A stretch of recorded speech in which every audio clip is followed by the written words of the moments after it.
প্রিয় দর্শক, আসসালামু আলাইকুম। আমি দীপা খন্দকার রান্নার এক্সপার্ট থেকে আপনাদের স্বাগত জানাচ্ছি। আমরা আপনাদেরকে অনেক মজার মজার এবং আঞ্চলিক বিভিন্ন রকমের রেসিপি আপনাদের সামনে শেয়ার করে থাকি। আমাদের সাথে উপস্থিত থাকেন নানা রকমের অতিথিবৃন্দ। আজকে আমরা একজন অতিথিকে আমাদের এখানে আমন্ত্রণ জানিয়েছি। অতিথি হচ্ছেন মাসুম আহমেদ শেফ। আপু কেমন আছেন? আমি তো ভালো আছি, আপনি কেমন আছেন? আমি একটু আগে যতটুকুই ছিলাম এখন অনেক ভালো আছি। আপনার সাথে রান্না করব। এখানে আসা মানেই তো মজার মজার খাবার রান্না করা। তো আজকে কি রান্না করবেন? আজকে আমি করব রিভাই স্টেক, সাথে থাকবে হলো রিভাই স্টেক। নরমালি অনেকে সবজি দিয়ে খায়, কেউ ম্যাশ পটেটো দিয়ে খায়। আমি এখানে সবজির সাবস্টিটিউট ইউজ করব হলো আমাদের যে দেশি সিমের বিচি থাকে, আচ্ছা, সিমের বিচিটা, মানে সবজির সাবস্টিটিউট। ঠিক আছে, আর পাশাপাশি শুরু করুন। আরেকটা ডিশ করব, সেটা হলো রুটি জ্বালা। আচ্ছা আচ্ছা, প্রথমে আমি ম্যারিনেশনটা করব। আমিও শিখে নিচ্ছি আপনার কাছ থেকে স্টেক বানানো। স্টেকের ম্যারিনেশন খুব সহজ জিনিস, খুব অনেক কিছু লাগে না। এর জন্য লাগবে olive oil, garlic, black pepper, salt, একটু রোজমেরি। আচ্ছা, আমি প্রথমে ব্ল্যাক পেপারটা দিচ্ছি।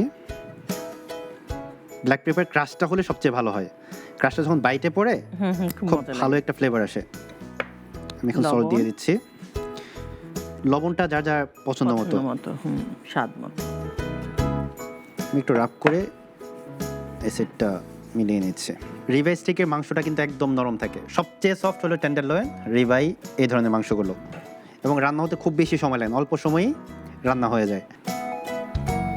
আবার লবণ দিয়ে দিচ্ছি।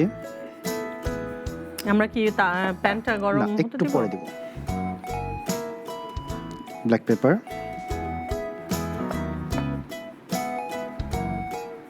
সাথে আমি এখন রোজমেরিটা দিয়ে দেব। একটু কচলে একটু ভেঙে দেব। এখন দেব অলিভ অয়েল। বাহ, এখন ভালো করে রাব করে সব দিকে সমানভাবে মিশিয়ে নিতে হবে, যেন ফ্লেভারটা সব জায়গায় সমানভাবে পৌঁছে যায়। আমি অপর পাশেও এখন রোজমেরি দিব।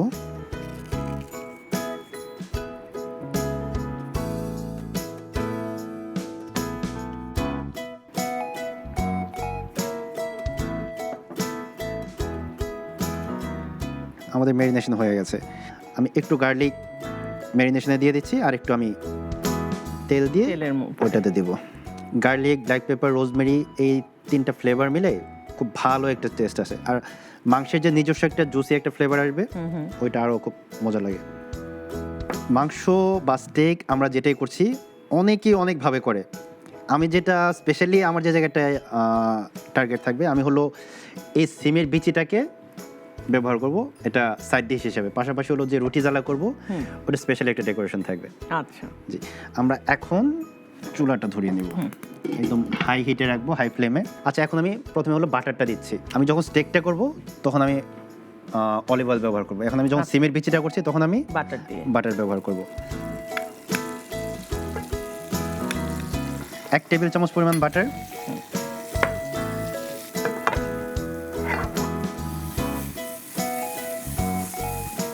আমি দিয়ে দিচ্ছি সিমের বিচিগুলো। খুব বেশি হিট দেব না, বিকজ খুব বেশি হিট হলে এখন সিমের যে বিচি যে সবুজ একটা চেহারা আছে, ওই চেহারাটা নষ্ট হয়ে যাবে। অল্প একটু লবণ দেব। আমি এটা সিদ্ধ করার সময় লবণ ইউজ করেছিলাম, সো এখন খুব বেশি লবণ দিচ্ছি না, খুব অল্প একটু গোলমরিচ দেব যেন কালারটা নষ্ট না হয়। আর একটু রোজমেরি।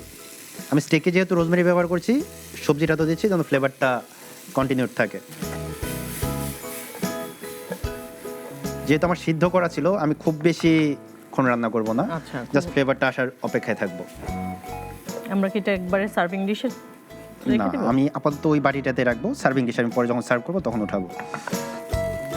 খুব সুন্দর একটা ফ্লেভার আসছে, সিমের বিচের যে ফ্লেভারটা ওইটা আছে, পাশাপাশি রোজমেরি ফ্লেভারটা মিলে খুব ভালো একটা ফ্লেভার এসেছে। আমরা উঠিয়ে নিচ্ছি এখন।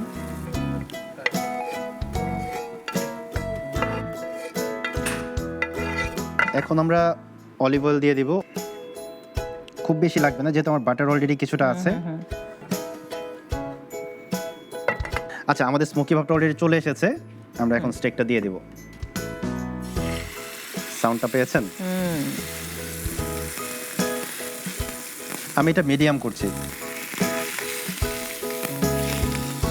যত বেশি সিদ্ধ হবে তত বেশি শক্ত হবে। আপু আমরা 1 মিনিট 2 মিনিট অলরেডি 2 পাশ সিয়ারিং করেছি, আমি এখন একটু উল্টে দিয়ে ঢেকে দেব। এক পাশ ঢেকে 1 মিনিট করব, আরেক পাশ ঢেকে আরেক মিনিট করব। আচ্ছা, খুব অল্প সময়ে চটজলদি রান্নার জন্য স্টেক হলো একদম পারফেক্ট জিনিস। হ্যাঁ, আর ইনগ্রেডিয়েন্টস খুব কম লাগছে, জি সবকিছু মিলে একটা ঝটপট। শুনলেই মনে হয় স্টেক অনেক ঝামেলার জিনিস, আসলে কিন্তু অনেক শর্টকাট। হ্যাঁ, অনেক টেস্টি, বাট খুবই অল্প সময়ে অল্প পরিশ্রম। আমাদের এক পাশ 1 মিনিট হয়ে গেছে, আমি আরেক পাশ উল্টে দিচ্ছি। আমার এই প্যানে যতটুকু গরম আছে আমার মাংসটা ওইটুকুতে কুক হয়ে যায়। আমার প্যানটা চেঞ্জ করে নিচ্ছি, আমি এই প্যানে রুটি জ্বালাটা তৈরি করে নেব। আচ্ছা, আমি আপাতত চুলাটা অফ রাখছি। প্রথমে ব্যাটারটা তৈরি করছি। এটা তৈরির জন্য আমি ময়দা এবং চালের গুঁড়ো দুটোই ব্যবহার করছি, আর পাশাপাশি পেঁয়াজ, রসুন, আদা ব্লেন্ড করে আমি রসটা নিয়ে নিচ্ছি। জি, আমি 1 কাপ ময়দা নিয়ে নিচ্ছি, 1 কাপ চালের গুঁড়ো, পরিমাণ মতো পানি দিয়ে আমি মিক্সড করে নেব।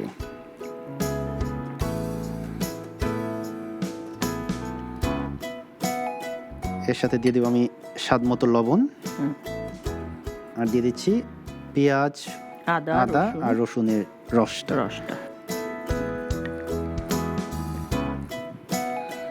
আর একটু পানি লাগবে। আচ্ছা, এটা কি একটু নরম টাইপের? ডোটা একটু নরম টাইপের। জি, এর সাথে আমি দিয়ে দেব জাফরানের পানি।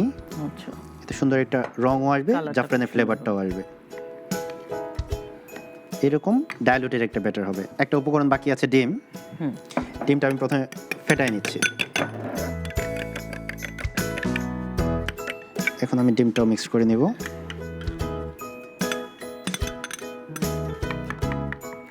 এবং সফট থাকবে। হ্যাঁ, এবং সফট থাকবে, ফ্লাপিও হবে। আমি সেম একটা ব্যাটার আমার স্কুইজারে ভরে রেখেছি। নরমালি রুটি জ্বালা 3 ছিদ্র মেশিনটা ব্যবহার করে বা কৌটাটা ব্যবহার করা হয়। ওটা এরকম তিনটা মুখ থাকবে। ওই 3টা নজল থেকে পড়তে থাকে। আমরা হয়তো একটা দিয়ে করছি, নরমালি 3টাই করা হয়। প্যানটা হিট দিয়ে দিচ্ছি। আচ্ছা, আমি প্রথমে একটু তেল দিয়ে দিচ্ছি। তেলটা আমরা সরাসরি তেলে রাখবো না, টিস্যু দিয়ে মুছে এক্সেস যে অয়েলটাতে ওটা উঠিয়ে নেব। প্যানটাকে আমরা গ্রিস করে নেওয়া, এই টিস্যুটা আমরা বারবার ব্যবহার করতে পারবো। প্যান মোটামুটি হিট হয়ে গেছে, আমি এখন দিয়ে দিচ্ছি একদিক থেকে।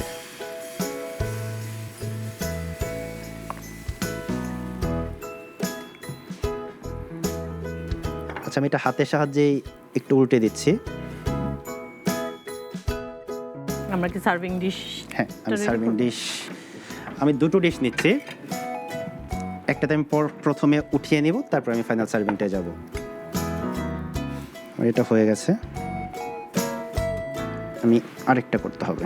আমার যেহেতু প্যানটা গ্রিস করা আছে, আমি আবার দ্বিতীয়বার তেলটা দিচ্ছি না, ওইটাতে হয়ে যাবে।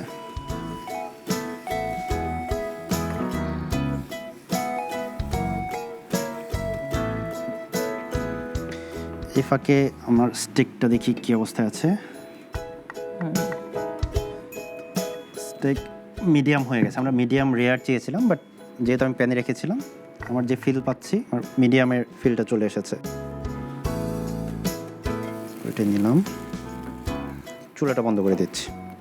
আমি এটা দিয়ে একটা নেটের মতো তৈরি করবো, ওইটার ভিতরে আমি স্টেকটা সার্ভ করবো।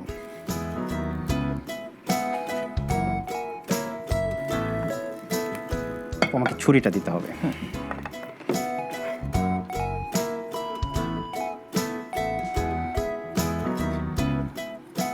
টংটা দিয়ে একটু চেপে ধরে আমি মাংসটা স্লাইস করে নিচ্ছি।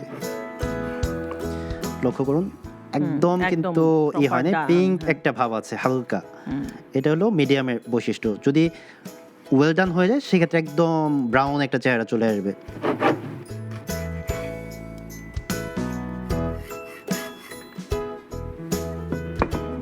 আমি আমার রুটি জ্বালাটা নিয়ে নিচ্ছি।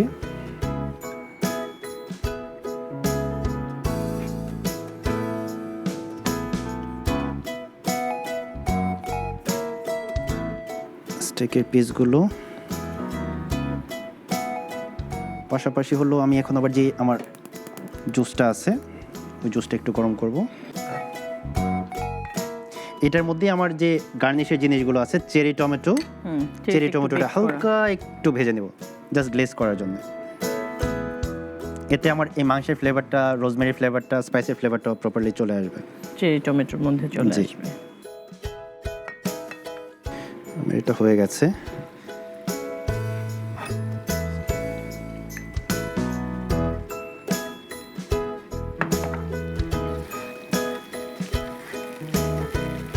আমি এটাকে ফুল কুক করব না, জাস্ট বাইরে থেকে যেন কোনো জীবাণু না থাকে এবং ফ্লেভারটা যেন ইনফিউজড হয়, তার জন্য আমি এতটুকু কুক করব।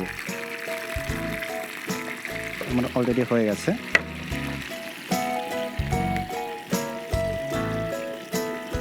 আমি এর সাথে ব্যবহার করব স্ট্রবেরি,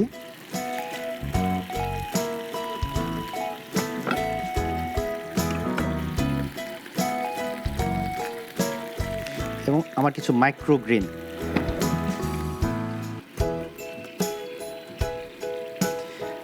একটা বিষয় উল্লেখ করা জরুরি, এই মাইক্রো গ্রিন এবং হার্বসগুলো কিন্তু আমার নিজের বাগানে তৈরি। আমার ছাদ বাগান আছে, গ্রিন হাউস, ওইখানে আমি নিজে চাষ করি।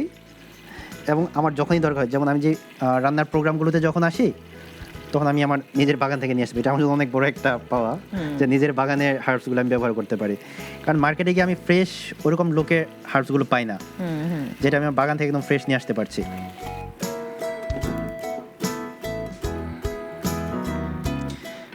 একদম ছোট্ট আমার কিছু মাইক্রোগ্রিন ফ্লাওয়ার আছে, এটা এডেবল ফ্লাওয়ার। এখন এখানে একটা বিষয় খুব জরুরি, আমার কয়েকজন স্টুডেন্ট যেটা জিজ্ঞেস করেছিল যে স্যার আপনি যে ফুলগুলো ব্যবহার করেন, এই ফুলগুলো কি সাধারণ ফুল, যে কোনো ফুলকে আমরা ব্যবহার করতে পারবো? আনসারটা হলো না, আমরা যে কোনো ফুল ব্যবহার করতাম। যদি খোলা জায়গায় যে ফুলগুলো চাষ করে তার মধ্যে ধুলাবালু আসছে এবং যে কোনো রোগ জীবাণু এসে পড়তে পারে। এটা গ্রিন হাউস হলো ওরকম একটা নেট দিয়ে, তারপরে একটা প্লাস্টিক র্যাপ দিয়ে আমরা ওই বাগানটা তৈরি করি। আমার ওই বাগানটা ওইভাবেই তৈরি করা, যেখানে আমি এই ফুলগুলো 100% ইটেবল এবং কোনো রোগ জীবাণু বা ধুলাবালি আসার সুযোগ নেই, সো এটা আমরা ব্যবহার করতে পারি। খাবারটা যতটা সুন্দর করে প্রেজেন্ট করা যায়, খেতে যতটা ভালো লাগবে, দেখতে তার চেয়ে বেশি ভালো লাগবে। আমার যে ডেমি গ্লেসটা হয়েছে, ওই ডেমি গ্লেসটা আমি এখন স্টেকের সাথে দিয়ে দিব। জি, এতে স্টেকের যে ড্রাই একটা ভাব ছিল, ড্রাই ভাবটা চলে যাবে এবং শাইনি একটা লুকস আসবে। এর সাথে আমি বলেছিলাম যে আমার সিমের বিচির যে সিডের এটা, ওইটা আমি এখন সাথে সার্ভ করে দিচ্ছি। আমার কমপ্লিট একটা মিল হবে। এখানে মিট হলো আমার প্রোটিনের সোর্স, ভেজিটেবল সোর্সটা হচ্ছে আমার সিমের বিচি, পাশাপাশি এটা কিন্তু জালা রুটিটা হচ্ছে কার্বের। কার্বের সোর্সটা হচ্ছে জালা রুটি, পাশাপাশি এটা ফাইবারের অনেক বড় একটা সোর্স এবং ন্যাচারাল আরেকটা প্রোটিন। আমার প্রাণীজ আমিষটা এখানে থাকছে হলো রেড মিটটা, আর উদ্ভিজ্জ প্রোটিনটা হলো সিমের বিচি। আপু, তৈরি হয়ে গেল আমার stake with roti jala. Thank you. Most welcome. দর্শক, তৈরি হয়ে গেল মজাদার স্টেক এবং রুটি জ্বালা। রুটি জ্বালা এবং স্টেক বানাতে কি কি লেগেছে সেগুলো আমরা দেখে নেব আরও একবার। বিফ স্টেক তৈরির উপকরণ: বিফ স্টেক 200 গ্রাম, ব্ল্যাক পেপার আধা চা চামচ, লবণ স্বাদ মতো, রোজমেরি আধা চা চামচ, তেল পরিমাণ মতো, আদা কুচি 2 চা চামচ, বাটার 1 টেবিল চামচ, শিমের বিচি 1 কাপ, অলিভ অয়েল পরিমাণ মতো। রুটি জ্বালা তৈরির উপকরণ: ময়দা 1 কাপ, চালের গুঁড়া 1 কাপ, পানি পরিমাণ মতো, লবণ স্বাদ মতো, পেঁয়াজ আদা ও রসুনের রস আধা কাপ, জাফরানের পানি পরিমাণ মতো, ডিম 1টি, তেল পরিমাণ মতো।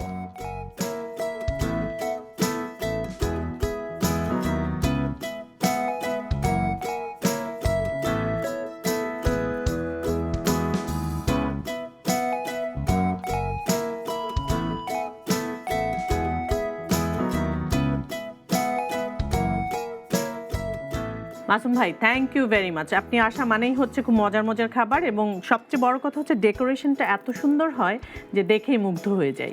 অনেক অনেক ধন্যবাদ ইউ আর মোস্ট ওয়েলকাম।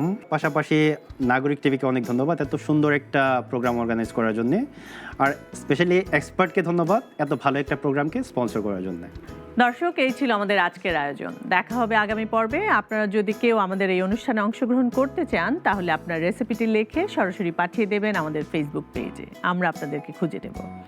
সে পর্যন্ত সবাই ভালো থাকুন, সুস্থ থাকুন, সুন্দর থাকুন এবং আমাদের অবশ্যই রান্নার এক্সপার্টের সাথেই থাকুন।